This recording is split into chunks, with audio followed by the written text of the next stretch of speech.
So good afternoon, good evening guys. This is Django Motovlog. Muli kong nagbabalik sa inyong patingin at pandinig.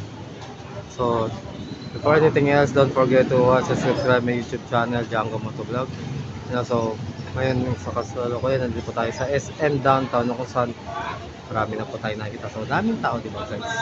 So ngayon, watch po tayo and ating pong tunghayan. Papakita ko lang sa inyo dito kung ano pa yung mga locations na magaganda na pwedeng halimbawa kung kayo man ay nagugutom or something, marami po dito na kung ikaw na may kaya salukuyang konti lang ang budget mo, ito lang. So watch po tayo, dito tayo pwedeng kumain para magtuhog-tuhog. So ngayon natin guys, let's go.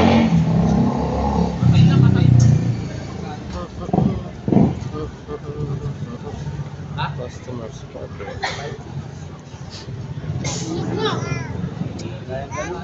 Uy, may gulayan pa dito. Saan nakatan sa SM? Tapat, merong gulayan. Ha? May pila-pila ng sasakyan, pila ng tricycle po yan guys. Ayan. So, ganun na, meron ng ganun.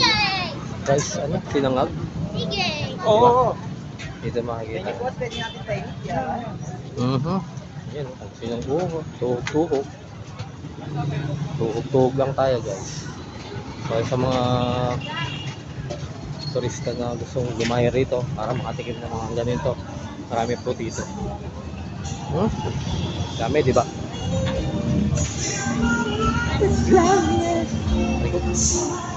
Hirap maglakad ah. So ayan po yan guys. Yung mga inihaw pa dito. Daming tao, di ba? So ito yung mga nilalanggam na kung saan talagang 30 pesos. Talagang 30 pesos. Dito tayo. Talagang 30 pesos lang.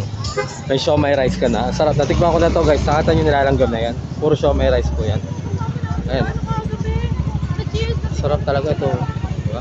Siomai rice. Natikman ko na yan kay kuya. Siomai rice kay kuya. Ito yung nilalanggam oh. Shakael siomai. Hanapin nyo yung Shakael siomai. Hanapin talaga yun. Siya talagang nilalanggam. Takoyaki. Diba? So yun.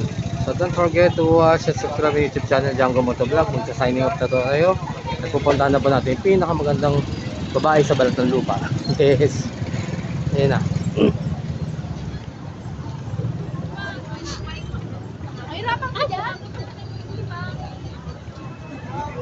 Diba?